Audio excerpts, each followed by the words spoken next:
18 సంవత్సరాలు నిన్నటువంటి వాళ్ళు కూడా 9వ లోక్సభ ఎన్నికలు తమ ఓటు హక్కును వినియోగించుకున్నారు. 9వ లోక్సభ ఎన్నికలు 1989 నవంబర్లో జరిగాయని కూడా మనం రాసుకున్నాం.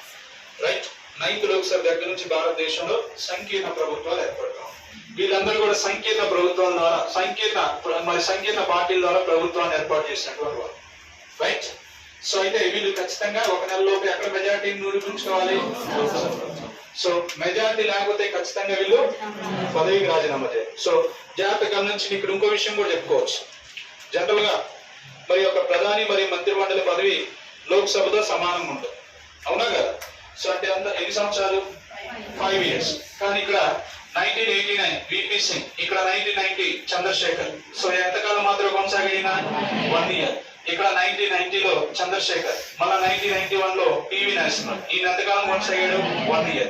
సో ఈయన 5 years కొనసాగాడు. ఇక్కడ అటల్ బిహారీ వాజ్పేయి కేవలం 13 రోజుల పాటు మాత్రమే ప్రధాని పదవిలో ఉన్నాడు. రైట్. అలాగే హెచ్డి దేవగౌడ 97 అంటే 1 year. So IK Gujral 1 year. Atal Bihari Vajpayee 1 year. తర్వాత ఇక్కడ 5 years కొనసాగారు, ఇక్కడ 5 years కొనసాగారు. సో ఎగ్జాక్ట్ గా 5 సంవత్సరాలు కొనసాగారా? లేదు. ఎందుకంటే లోక్సభలో మెజారిటీ లేదు కాబట్టి వీళ్ళు కొనసాగారు. Right. Due to the lack of majority in Lok Sabha. Right. So అంటే ప్రధాని పదవి అంటే ఎగ్జాక్ట్ గా మనం 5 సంవత్సరాలు చెప్తామా? లేదు. మనం లోక్సభ రద్దు గురించి కూడా అక్కడ నేర్చుకున్నాం, అవునా కదా? అక్కడ లోక్సభ పదవి కాలంగానే ఎగ్జాక్ట్ గా 5 years అనేది చెప్పలేదు. 5 సంవత్సరాల కంటే ఎక్కువ ఉంది, 5 సంవత్సరాలు ఉంది, 5 సంవత్సరాల కంటే కూడా తక్కువ ఉంది, అవునా కదా? సో ఈ రెండింటి దగ్గర జాగ్రత్తగా ఉండాలి. సో ప్రైమ్ మినిస్టర్ ఇక్కడ పదవి కాలం దగ్గరకు వచ్చేసరికి ఎగ్జాక్ట్ గా అయితే 5 years అయితే కాదు. సో ఇది జనరల్ గా మెజారిటీ స్థానాలు వస్తే, సాధారణ ఎన్నికల్లో మెజారిటీ స్థానాలు వస్తే ఇది ప్రధానమంత్రి నియమించడం. ఇది ఒకవేళ సాధారణ ఎన్నికల్లో మెజారిటీ స్థానాలు రాకపోతే 2 లేదా అంతకన్నా ఎక్కువ పార్టీలు కలిసి సంకీర్ణ ప్రభుత్వాన్ని ఏర్పాటు చేయడం. రైట్. ఇలా కూడా ప్రధాని నియమించవచ్చు. And third one, when no party has a clear majority in general elections and no two or more parties can form the government, then president has the discretionary power to appoint prime minister. In that situation president usually appoints the prime minister from the largest party. So మనం నేర్చుకున్నాం. So సాధారణ ఎన్నికల్లో ఏ పార్టీకి majority రానప్పుడు, అలాగే ఏ 2 పార్టీలు కూడా కలిసి ప్రభుత్వాన్ని ఏర్పాటు చేయడానికి ముందుకు రానప్పుడు రాష్ట్రపతి తన విచక్షణాధికారాన్ని ఉపయోగించి ఉన్నటువంటి పార్టీలో ఎవరికైతే ఎక్కువ స్థానాలు వచ్చినాయో వాళ్ళని ప్రధానిగా నియమించడం అనేది జరుగుతుంది. And ask him to prove majority in Lok Sabha with in 1 month. అంటే ఇది రాష్ట్రపతి విచక్షణాధికారం ద్వారా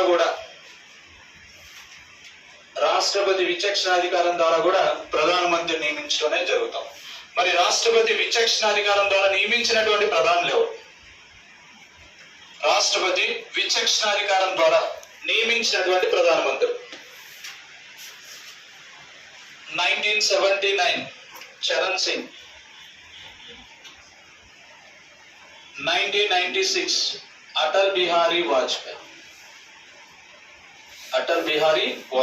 ఇక్కడ 13 రోజులే ఉన్నాడని చెప్పుకున్నాం. ఎందుకంటే ఆయన లోక్సభలో మెజారిటీ ప్రూవ్ చేసుకోలేదు కాబట్టి ప్రధానమంత్రి పదవిని కోల్పోవడం అనేది జరిగింది. Right. Next fourth one, Indian Constitution does not mention that only Lok Sabha member can be appointed as a Prime Minister. It mentioned a member of either house of the parliament can be appointed as a Prime Minister. Right? So, కేవలం లోక్సభ సభ్యులు మాత్రమే ప్రధానిగా నియమించాలని లేదండి రాజ్యాంగం. రాజ్యసభ సభ్యుని కూడా నియమించవచ్చు. In case so Prime Minister is appointed from Rajya Sabha, he must prove majority in Lok Sabha within 1 month. So Rajya Sabha నుంచి ప్రధానిగా నియమించినా కూడా, రాజ్యసభ సభ్యుని ప్రధానమంత్రిగా నియమించినా కూడా అతను ఖచ్చితంగా 1 నెలలోపు ఎక్కడ మెజారిటీ ప్రూవ్ చేసుకోవాలి? లోక్సభలో మెజారిటీ ప్రూవ్ చేసుకోవాలి. సో మరి రాజ్యసభ నుంచి ప్రధానిగా నియమించబడినటువంటి వాళ్ళు ఎవరు? రాజ్యసభ నుంచి ప్రధానమంత్రిగా నియమించబడినారు. సో 1966 ఇందిరాగాంధీ,